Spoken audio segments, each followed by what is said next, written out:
नमस्कार दोस्तों। मेरे इस वीडियो को कॉपीराइट की वजह से बंद कर दिया गया था क्योंकि आचार्य रजनीश के सभी ध्यान और उनके नाम पर कॉपीराइट लगा हुआ है। इसलिए मैंने कॉपीराइट शब्दों को हटाकर ये वीडियो फिर से अपलोड किया है। आशा है कि आपको वीडियो उपयोगी होगा। मैंने कौन से शब्दों को हटाया है और उसकी जगह पर मैं कौन से शब्द बोल रहा हूं, वह मैंने वीडियो डिस्क्रिप्शन में लिखा है, तो वह आप देख सकते हैं। इस वीडियो में हम आचार्य रजनीश के ऊर्जा ध्यान के बारे में देखेंगे, पर उससे पहले जो लोग आचार्य रजनीश को पसंद नहीं करते, उनके लिए थोड़ी बात कर दूं।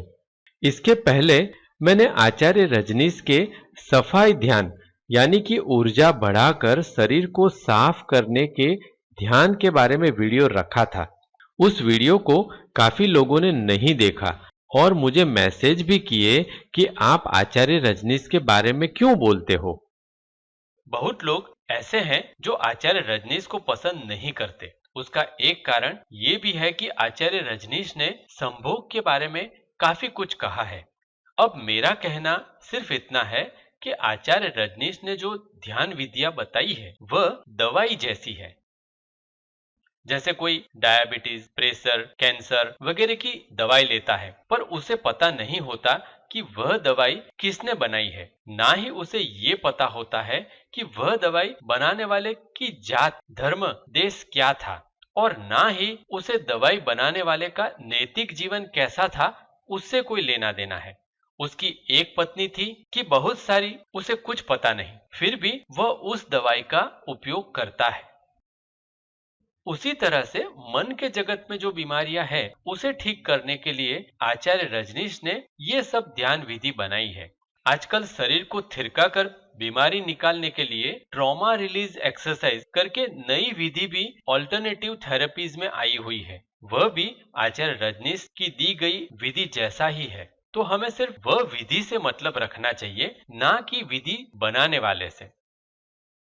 मैं कोई आचार्य रजनीश का अंधा भक्त नहीं हूँ। मैं सिर्फ आचार्य रजनीश को सुनता हूँ, उसमें से जो बातें अच्छी लगती है उसे अपने जीवन में करके देखता हूँ। अगर परिणाम अच्छे हो तो उसे करता रहता हूँ, और आचार्य रजनीश की जो बातें मुझे अच्छी नहीं लगती वह मैं नहीं करता। उसी तरह से मैं सभी धर्मों और संतों का अभ्यास करता हूँ। किसी का भी अनुसरण अंधा बन के नहीं करता, ना ही अंधा बन के उसे छोड़ देता हूं। तो मैं आप सबको विनती करता हूं कि आचार्य रजनीश के ये ध्यान एक बार करके देखें। अगर आपको कोई परिणाम ना मिले तो बेशक छोड़ दे। आशा है कि आपको मेरी बात समझ में आई होगी। तो इस वीडियो में हम आचार्य रजनीश के ऊर्जा ध्यान के बारे में देखेंगे और ये सब प्रश्नों को भी देखेंगे। पहला प्रश्न, पहले चरण में कंपन कैसे करें? दूसरा प्रश्न, आचार्य रजनीश क्यों कहते हैं कि कुंडलिनी जगाने की भी कोई जरूरत नहीं है? तीसरा प्रश्न, कुंडलिनी जगने पर होने वाले चमत्कारों के बारे में आचार्य रजनीश क्या कहते हैं? चौथा प्रश्न, अगर कुंडलिनी जगाने की जरूरत नहीं है तो फिर ये कुंडलिनी ध्यान किस लिए है? मैं हूं स्वामी आनंद स्वरूप और आपका मेरी YouTube चैनल ओजस हीलिंग में स्वागत है। आपको विनती करता हूं कि अगर अभी तक आपने मेरी चैनल को सब्सक्राइब ना किया हो तो अभी कर ले और बेल आइकन भी दबा लें। आइए अब ऊर्जा ध्यान के इतिहास के बारे में जानते हैं। आचार्य रजनीश ने अगस्त 1974 के बाद निजी दर्शन में माँ योग पुण्या को रोज रात को 20 मिनट शरीर में कंपन करते रहने यानी थिरकाते रहने को कहा था। बाद में आचार्य रजनीश ने उसमें नृत्य को जोड़कर ऊर्जा ध्यान के रूप में लोगों को बताया।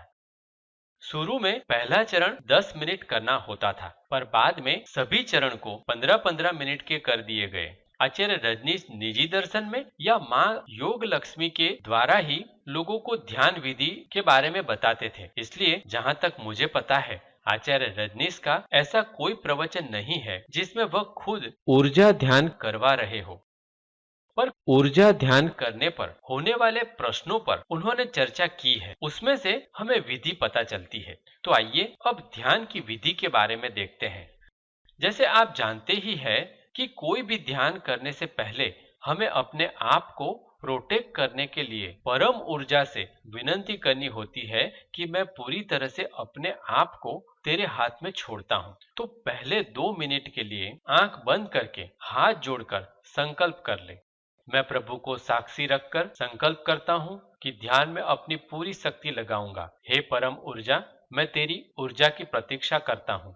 मेरे पूरे शरीर को तेरी ऊर्जा से भर दे।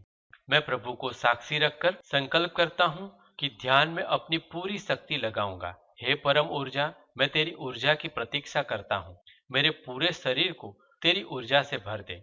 मैं प्रभु को साक्षी रखकर संकल्प करता हूँ कि ध्यान में अपनी पूरी शक्ति लगाऊंगा। हे परम ऊर्जा, मैं तेरी ऊर्जा की प्रतीक्षा करता हूँ। मेरे पूरे शरीर को तेरी ऊर्जा से भर दे। अब पहले चरण के बारे में देखते हैं। ऐसे तो ऑरेंज बुक नाम का एक पुस्तक निकाला गया है जिसमें सभी ध्यान विधि के बारे में बताया गया है, पर यहाँ मैंने ऊर्जा ध्यान के बारे में आचार्य रजनीश के सुनो भाई साधो प्रवचन 9 में से उनके शब्द में ही बताया है।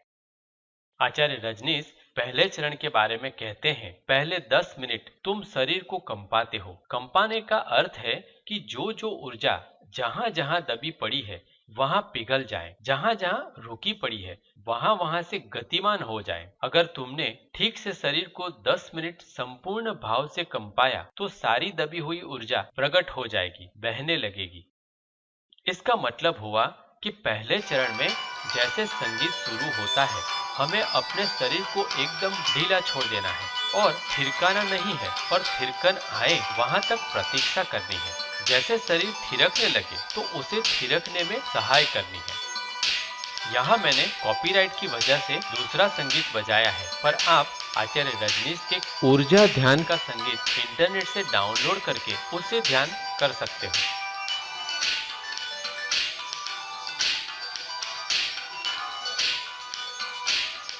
आचार्य रजनीश दूसरे चरण के बारे में कहते हैं, दूसरे चरण में नृत्य है। नृत्य का अर्थ है कि जो ऊर्जा फैल गई है सब तरफ, वह आनंद भाव से रूपांतरित हो। तुम नाचो जैसे तुम एक उत्सव में हो, जैसे कोई प्रकाश उतरा। तुम नाचो आनंद भाव से, क्योंकि जितने तुम आनंदित होते हो उतनी ही ऊर्जा ऊपर उठती है। जितनी ऊर्जा ऊपर उठती है उतने तुम आनंदित होते हो। तो अगर तुम मस्त होंगे, नाचने लगे जैसे पूरी मधुशाला पी गई, ऐसा कंजूस का नाच जिससे काम नहीं चलेगा कि नाच रहे हैं, ऐसा जैसे कि बड़ी मजबूरी है कि क्या करें, अब आप फंसे हैं या कि देख ले शायद कुछ हो ना, ऐसे न चलेगा। ऐसा कुनकुना काम नहीं आएगा, त्वरा चाहिए। नाच रहे हैं जैसे पागल होकर। पागल हुए बिना परमात्मा नहीं मिलता। तुम अपनी बुद्धि से चले तो तुम जहां हो वहीं रहोगे। तुम्हारी बुद्धि से थोड़ा पार जाने की जरूरत है। और जब तुम्हारी पूरी ऊर्जा आनंद मग्न हो गई है, ऊपर की तरफ बह रही है। आनंद मग्न होने का अर्थ है कि ऊपर की तरफ बह रही है, क्योंकि आनंद का भाव ही ऊपर की तरफ बहने से होता है। जितनी नीचे बहती उतना दुख का भाव होता है, उतना ही जीवन में नर्क उतरता है। इसलिए हम कहते हैं नर्क नीचे और स्वर्ग ऊपर। उसका मतलब कुल इतना है कि पहले द्वार के साथ जुड़ा है नर्क और 10वें द्वार के साथ जुड़ा है स्वर्ग। ऊपर नीचे का और कोई मतलब नहीं। जब तुम्हारी ऊर्जा पहले द्वार से नीचे गिरती है तब तुम अपने जीवन में नर्क पैदा कर रहे हो, और जब तुम्हारी ऊर्जा 10वें द्वार पर खड़े होकर विराट की तरह बहती है तब तुमने अपने जीवन में स्वर्ग बना लिया। दोनों तुम में छिपे हैं। तो इसका मतलब हुआ कि पहले चरण में पूरे 15 मिनट शरीर को थिरकाने के बाद पूरी ताकत से 15 मिनट नृत्य करना है।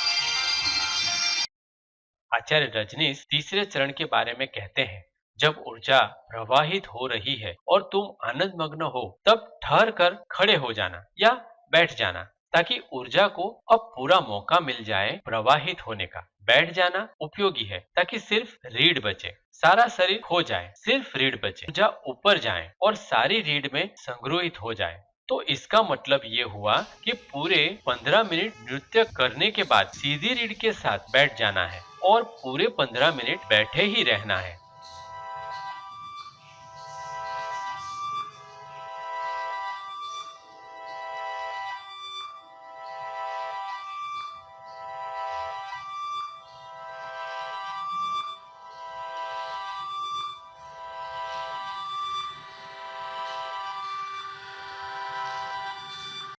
आचार्य रजनीश चौथे चरण के बारे में कहते हैं, फिर लेट जाना है ताकि जो ऊर्जा संग्रहित होकर ऊपर बह रही है उसको और सुगम हो जाए। वह 10वें द्वार पर टक्कर मारने लगे। कुंडलिनी का पूरा प्रयोग 10वें द्वार पर टक्कर मारने का है।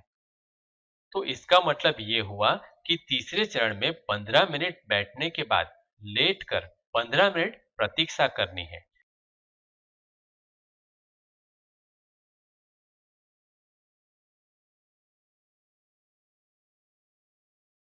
आशा है कि आपको पता चल गया होगा कि ऊर्जा ध्यान में कुल 4 चरण है।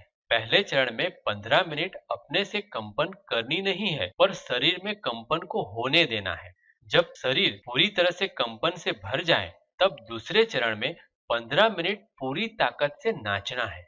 जब पूरी तरह से नाच होने लगे, तो तीसरे चरण में सीधी रीढ़ के साथ 15 मिनट बैठ जाना है और चौथे चरण में 15 मिनट के लिए लेट कर प्रतीक्षा करनी है। आमतौर पर आचार्य रजनीश का सफाई ध्यान सुबह में किया जाता है और ये ऊर्जा ध्यान शाम यानी कि करीब 5:30 से 6 बजे किया जाता है। पर ये कोई नियम नहीं है, आप अपनी सुविधा के अनुसार कर सकते हो। आचार्य रजनीश का सफाई ध्यान सबसे ऊपर है, यानी अगर आपको सत्य की बहुत ज्यादा खोज हो तो ये ध्यान से बहुत जल्द परिणाम मिलेंगे। पर अगर आप सांस की वजह से या किसी और वजह से सफाई ध्यान नहीं कर सकते तो ये ऊर्जा ध्यान दूसरे नंबर पर है। मैं फिर से याद दिला दूं कि ऊर्जा ध्यान के पहले 3 चरण विधि है और चौथे चरण में जब हम लेट कर प्रतीक्षा करते हैं तब ध्यान घटित हो सकता है। तो हमें विधि को पकड़ के बैठ जाना नहीं है। ध्यान के बारे में बहुत सारे प्रश्न मैंने ध्यान समाधि की प्रश्नोत्तरी वाले वीडियो में और आचार्य रजनीश के सफाई ध्यान वाले वीडियो में भी बताया है। तो मेरी आपसे विनती है कि वह दोनों वीडियो को देख ले, तो आपके बहुत सारे प्रश्नों के उत्तर मिल जाएंगे। पर यहाँ पर हम इस ध्यान के थोड़े से प्रश्नों को देख लें। पहला प्रश्न, पहले चरण में कंपन कैसे करें? ऊर्जा ध्यान में बहुत लोग शरीर का कंपन या थिरकने के समय अपने से उछलने कूदने लगते हैं, पर ऐसा करना नहीं है। Acharya Rajneesh Hsin Ming the book of nothing chapter 2 में कहते हैं, कंपन होने दे, उसे आरोपित ना करे, शांत खड़े रहे, कंपन को आता महसूस करे और जब शरीर कंपने लगे तो उसको सहयोग दे, पर उसे स्वयं से न करे। उसका आनंद ले, उससे आह्लादित हो, उसे आने दे, उसे ग्रहण करे, उसका स्वागत करे, परंतु उसकी इच्छा ना करे। यदि आप उसे आरोपित करेंगे तो वह एक व्यायाम बन जाएगा, एक शारीरिक व्यायाम बन जाएगा। फिर कंपन तो होगा, लेकिन बस ऊपर ऊपर, वह तुम्हारे भीतर प्रवेश नहीं करेगा। भीतर आप पाषाण की भांति, चट्टान की भांति ठोस बने रहोगे। नियंत्रक और कर्ता तो आप ही रहेंगे, शरीर बस अनुसरण करेगा। प्रश्न शरीर का नहीं है और प्रश्न है आपका। जब मैं कहता हूँ कंपो, तो मेरा अर्थ है आपके ठोसपन और आपके पाषाणवत प्राणों को जड़ों तक कब जाना चाहिए, ताकि वे जलवत तरल होकर पिघल सके, प्रवाहित हो सके। और जब पाषाणवत प्राण तरल होंगे तो आपका शरीर अनुसरण करेगा। फिर कंपना नहीं पड़ता, बस कंपन रह जाता है।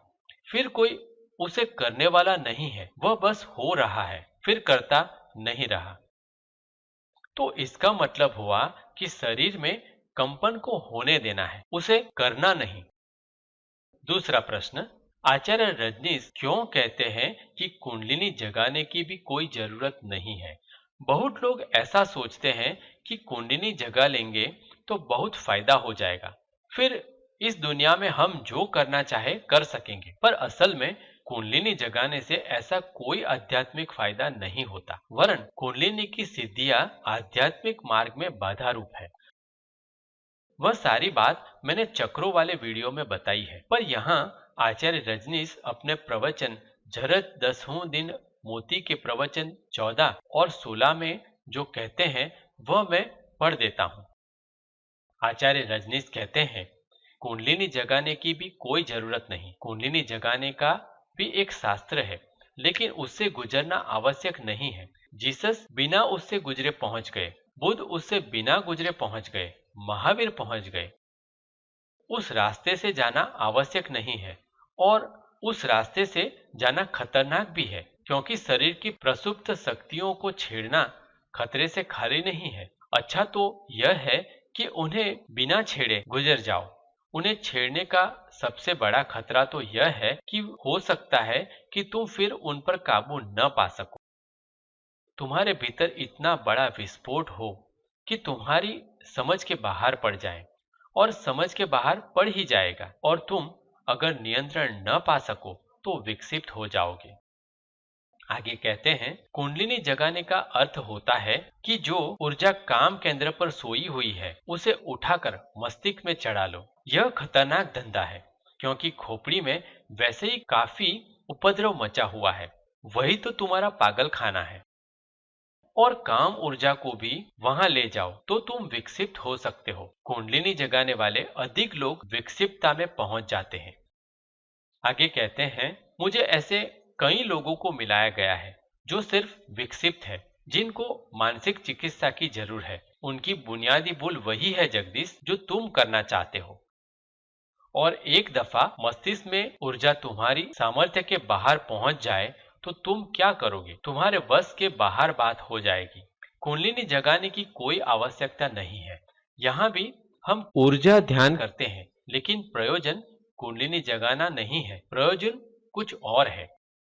प्रयोजन है भीतर वह जो कुंडलिनी की ऊर्जा है उसको नृत्य देना। प्रयोजन बड़ा अलग है। तुम्हारे भीतर जो ऊर्जा है अभी सोई है, या तो जगाई जाए, तो जगाने के लिए धक्के देने होंगे, झकझोरना होगा। मेरा अपना अनुभव यह है कि जगाने की कोई जरूरत नहीं। उसे सिर्फ नृत्य दिया जाए, उसे संगीतपूर्ण किया जाए, उसे आनंद उत्सव में बदला जाए। आगे प्रवचन 16 में कहते हैं, कुंडलिनी कुछ भी नहीं है सिवाय तुम्हारी काम ऊर्जा के, तुम्हारी सेक्स एनर्जी के। और सेक्स एनर्जी का, काम ऊर्जा का जो स्वाभाविक केंद्र है वह जनेंद्री है। उसे वहीं रहने दो। उसे ऊपर वगैरह चढ़ाने की कोई आवश्यकता नहीं है। उसको ऊपर चढ़ाओगे विक्षिप्त हो जाओगे। आगे कहते हैं, प्रत्येक केंद्र की ऊर्जा उसी केंद्र पर होनी चाहिए। किसी दूसरे केंद्र पर ले जाने की कोई आवश्यकता नहीं, क्योंकि जब भी कोई ऊर्जा एक केंद्र से दूसरे केंद्र पर जाएगी तो तुम्हारे जीवन का जो सहज क्रम है उसमें व्याघात पड़ेगा। परमात्मा ने प्रत्येक चीज को वहां रखा है जहां होनी चाहिए। तो ये साफ बताता है कि कुंडलिनी चमत्कारों के लिए जगाने की कोई जरूरत नहीं। पर जैसे मैंने चक्रों वाले वीडियो में बताया है, वैसे जब कुंडलिनी शक्ति से शरीर के चक्र जागृत होते हैं तब उसे समझ के द्वारा पार करना होता है। तो फिर प्रश्न ये होता है कि कुंडलिनी जगाने पर जो चमत्कार होते हैं वह क्या है? तीसरा प्रश्न, कुंडलिनी जगने पर होने वाले चमत्कारों के बारे में आचार्य रजनीश क्या कहते हैं? आचार्य रजनीश अपने प्रवचन जरद 10वें दिस मोती के प्रवचन 14 और 16 में ये कहते हैं, खोपड़ी के पास काफी शक्ति है, तुम्हारे और ज्यादा शक्ति की कोई जरूरत नहीं है। और अगर तुम काम ऊर्जा को मस्तिष्क तक ले भी गए तो भी तुम इतने ही सोए हुए हो, इतने ही सोए हुए रहोगे। काम ऊर्जा मस्तिष्क में पहुंच जाएगी तो न मालूम किस किस तरह की कल्पनाएं करेगी। ये तुम्हारी योगियों की कथाएं, महात्माओं की कथाएं इसी तरह की कल्पनाओं से भरी है। तुम जो कल्पना करोगे वही कल्पना तुम्हें दिखाई पड़ने लगेगी। काम ऊर्जा की वही खूबी है कि वह हर कल्पना को साकार कर देती है। काम ऊर्जा स्वप्न देखने की कला है, स्वप्न देखने की ऊर्जा है। तो तुम चाहो रामचंद्र जी को देखो, उससे तो दिखाई पड़ेंगे, और कृष्ण जी महाराज को देखो, वे दिखाई पड़ेंगे। क्राइस्ट को देखना चाहो वे दिखाई पड़ेंगे, क्योंकि काम ऊर्जा का एक ही काम है, तुम्हारे भीतर स्वप्न को ऐसी गहराई से पैदा करना कि वह यथार्थ मालूम होने लगे।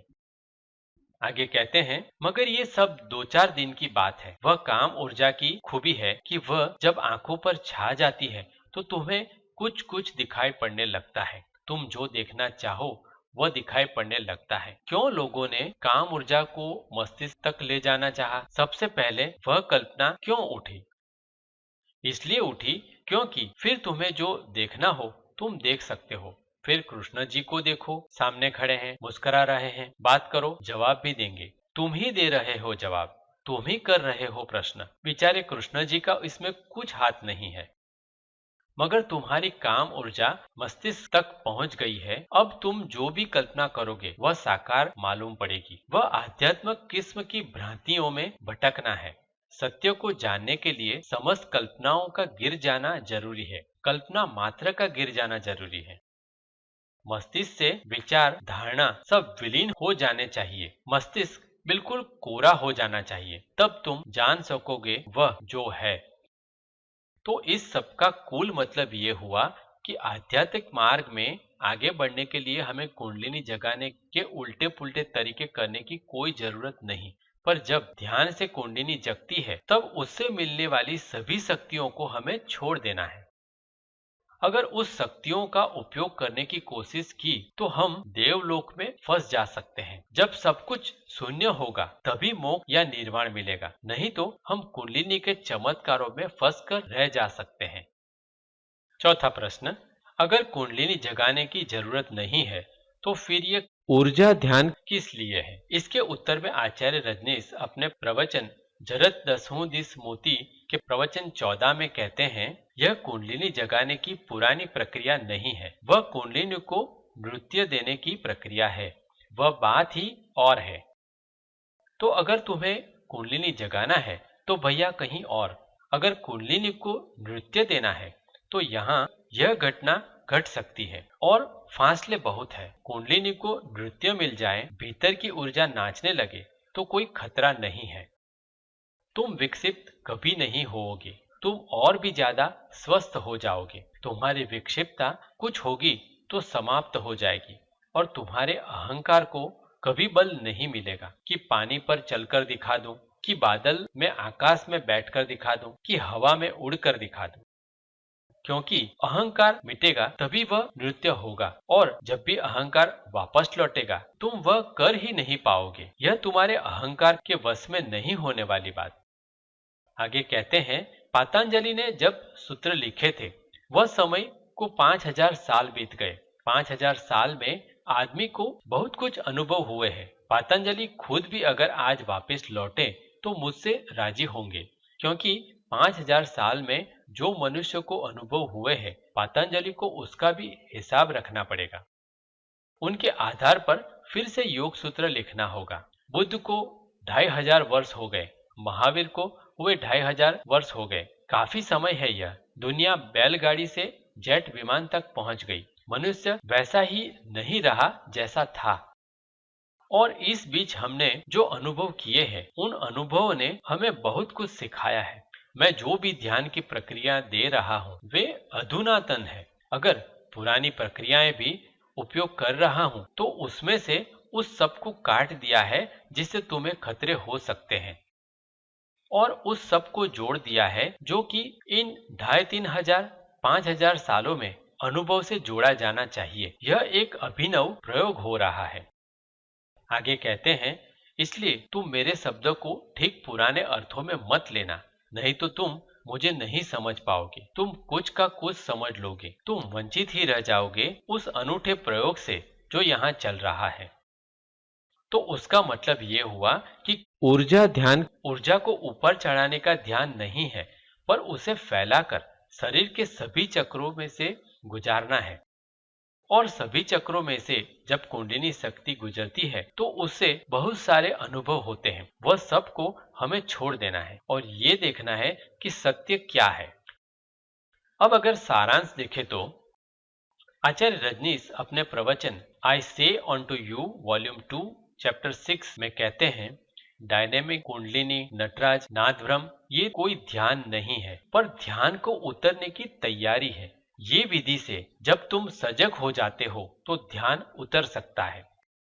तो इसका मतलब हुआ कि जैसे डॉक्टर फोड़े में से मवाद बाहर निकालता है, फिर दवाई लगाता है, तब फोड़ा सूखता है और अंग स्वस्थ होता है। उसी तरह से शरीर के सभी अंगों में पड़ी नकारात्मक ऊर्जा को निकालने के लिए अलग अलग विधियां हैं। एक बार नकारात्मक ऊर्जा निकल जाए तो ध्यान उतर सकता है। तो जब भी हम कोई भी ध्यान विधि करें, उससे बहुत सारे अनुभव होते हैं। वह सारे के सारे अनुभव मवाद जैसे हैं और हमें उसे निकाल कर फेंक देना है। तो आपको जो भी अनुभव हो उसे छोड़ दें, उस पर ध्यान ना दे कि ये क्या है। लोग मुझे बार बार एक ही बात पूछते हैं कि ये अनुभव हो रहा है तो क्या करूं, और मैं बार बार एक ही उत्तर देता हूं कि जो भी अनुभव हो रहे हैं उसे छोड़ दें। सारे के सारे अनुभव आपके मन का मवाद है। अगर उसे संभाला तो बीमारी और बढ़ेगी, और अगर उसे निकाल कर फेंक दिया तो स्वस्थ होकर सत्य की तरफ आगे बढ़ पाओगे। तो अंत में एक ही बात कहूंगा कि ध्यान की जो भी विधि आपको पसंद हो उसे करें, और जो भी अनुभव हो रहे हो उसे छोड़कर आगे बढ़ें। ये वीडियो देखने के लिए आपका बहुत बहुत आभार। थोड़े ही दिनों में दूसरे ध्यान के वीडियो रखूंगा। अगर आप चाहते हैं कि उसकी खबर आपको मिल जाए, तो जब आप ये वीडियो देख रहे हो तो वह स्क्रीन से ये बटन दबाकर मेरे चैनल को सब्सक्राइब कर लें और बेल आइकन दबाकर ऑल वाला विकल्प दबा लें। अगर वीडियो आपको पसंद आया हो तो ये बटन दबाकर वीडियो को लाइक जरूर करें। ये वीडियो दूसरे को भेजने के लिए ये बटन दबाकर फिर फेसबुक या व्हाट्सएप बटन दबाकर शेयर करें। ये वीडियो का डिस्क्रिप्शन देखने के लिए ये बटन दबाएं।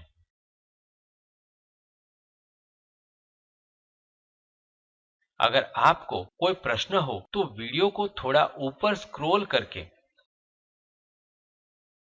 ये कमेंट बॉक्स में टैप करके कमेंट लिखें। अगर आप अपने निजी प्रश्न यहाँ कमेंट में पूछना नहीं चाहते तो मेरे फेसबुक पेज पर लाइक करके सेंड मैसेज बटन दबाकर प्राइवेट में लिख सकते हैं। मेरे दूसरे सभी वीडियो देखने के लिए यूट्यूब में एक बार सब्सक्राइब कर लेने के बाद ये सब्सक्रिप्शन बटन दबाकर मेरी चैनल में जाएं और फिर ये बटन दबाकर प्लेलिस्ट को देखें। यहाँ आप कोई भी प्लेलिस्ट में जाकर उसके सभी वीडियो देख सकते हैं। वीडियो देखने के लिए आपका बहुत बहुत आभार।